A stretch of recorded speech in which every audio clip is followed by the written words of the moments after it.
ഈ wicket keeper ചെയ്തത് നോക്കുക. ബാറ്റ് ആദ്യം ക്രീസിൽ കുത്തിയിട്ടല്ലേ എടുത്തത്, പിന്നെ എങ്ങനെ ഔട്ടാവും എന്ന് ചോദിക്കുന്നവരുണ്ടാവാം. ലോക്കൽ കളികളിൽ അങ്ങനെ തർക്കിച്ച ഒരുപാട് ബാറ്റർമാരും നിങ്ങളുടെ അനുഭവത്തിലുണ്ടാവാം. പഴയ നിയമം അനുസരിച്ച് ഇത് ഔട്ടാണ്, പക്ഷേ ഇപ്പോൾ ഔട്ടല്ല എന്ന് പറയുന്നവരും ഉണ്ടാവാം. ഇത് ഔട്ടാണോ? എന്താണ് ഇവിടുത്തെ നിയമം? എന്താണ് ഇവിടെ വന്നിരിക്കുന്ന മാറ്റം? നമുക്ക് നോക്കാം. ഒരു ബാറ്ററുടെ ബാറ്റോ ശരീരമോ ഉപകരണങ്ങളോ ആ എൻഡിലെ പോപ്പിംഗ് ക്രീസിന്റെ പുറകിലുണ്ടെങ്കിൽ ആ ബാറ്റർ ഗ്രൗണ്ടഡ് ആയി ആണ് നിയമം കണക്കാക്കുന്നത്. അയാൾ ഈ ഗ്രൗണ്ടിന് പുറത്താണെങ്കിൽ നിയമപരമായി അയാളുടെ വിക്കറ്റ് തെറിപ്പിച്ചാൽ അയാൾ അവിടെ റൺഔട്ട് ആവും. ഇവിടെ ഈ വീഡിയോയിൽ ഈ എൻഡിലെ വിക്കറ്റ് തെറിപ്പിക്കുമ്പോൾ അയാളുടെ ഗ്രൗണ്ടിലില്ല.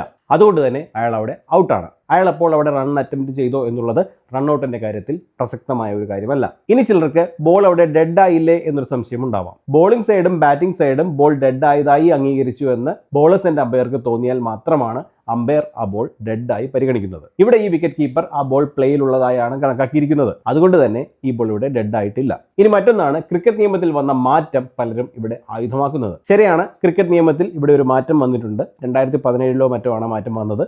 അത് ഇങ്ങനെയാണ്: ഒരു ബാറ്റർ അയാളുടെ ഗ്രൗണ്ടിലേക്ക് ഓടുകയോ ഡൈവ് ചെയ്യുകയോ ചെയ്ത് ഒരിക്കൽ പോപ്പിംഗ് ക്രീസ് കടന്ന് ഗ്രൗണ്ടഡ് ആയതിനു ശേഷം ആ കോൺടാക്ട് നഷ്ടപ്പെടുകയാണെങ്കിൽ അയാൾ ഗ്രൗണ്ടഡ് ആയി കണക്കാക്കണം എന്നാണ് ക്രിക്കറ്റ് നിയമത്തിൽ ഇപ്പോൾ വന്നിരിക്കുന്ന മാറ്റം. ഇതിലെ പ്രധാന point in running or diving towards his ground and beyond എന്നാണ്. അല്ലാതെ ഈ വീഡിയോയിൽ കണ്ടതുപോലെ ബാറ്റ് കുത്തിയ ശേഷം അവിടെ നിന്ന് ബാറ്റ് പിൻവലിക്കുന്നതല്ല. മുന്നോട്ടുള്ള ഡൈവിംഗ് അല്ലെങ്കിൽ റണ്ണിംഗ് ചെയ്യുന്ന സമയത്ത് ബാറ്റ് ഒരിക്കൽ ഗ്രൗണ്ടഡ് ആയതിനു ശേഷം ബാറ്റ് പൊങ്ങിപ്പോവുകയോ അല്ലെങ്കിൽ ബാറ്റും ശരീരവുമായുള്ള ബന്ധം വിച്ഛേദിക്കപ്പെട്ട് പോവുകയോ ഒക്കെ ചെയ്യുന്ന സാഹചര്യം ഉണ്ടാവാറുണ്ടല്ലോ. അത്തരത്തിലുള്ള സാഹചര്യങ്ങളാണ് ഇവിടെ ഈ മാറ്റങ്ങളിലൂടെ അഡ്രസ് ചെയ്തിരിക്കുന്നത്. ഇവിടെ ഈ വീഡിയോയിലെ പ്രവൃത്തി അതിന്റെ ഭാഗമായി കണക്കാക്കാൻ സാധിക്കില്ല. അതുകൊണ്ട് തന്നെയാണ് ഇവിടെ ഇയാൾ ഔട്ട് എന്ന് പറയുന്നത്. നിയമത്തിൽ മറ്റൊരു കാര്യം പറയുന്നുണ്ട്: ഒരിക്കൽ ഗ്രൗണ്ടഡ് ആയ ബാറ്റർ ഒരു പരിക്കൊഴിവാക്കാനായി പുറത്തേക്ക് പോകുന്ന സാഹചര്യമാണെങ്കിലും അയാളെ റൺഔട്ട് ആക്കാൻ സാധിക്കില്ല. പിന്നെ ഇവിടെ കുറെ പേർ സ്പിരിറ്റ് കച്ചവടം നടത്താനും സാധ്യതയുണ്ട്. നിയമത്തിൽ അവർക്ക് ഇഷ്ടമില്ലാത്ത കാര്യങ്ങളെല്ലാം അവർ സ്പിരിറ്റിൽ മുക്കിയെടുക്കും. ക്രിക്കറ്റ് എന്നല്ല, ഏതൊരു ഗെയിമിലും നിയമം നിലവിലുള്ളത് ആ നിയമം അനുസരിച്ച് ആ കളി കളിക്കാൻ വേണ്ടിയാണ്. ഇവിടെ ആ വിക്കറ്റ് കീപ്പർ ചെയ്തത് നിയമത്തിലുള്ള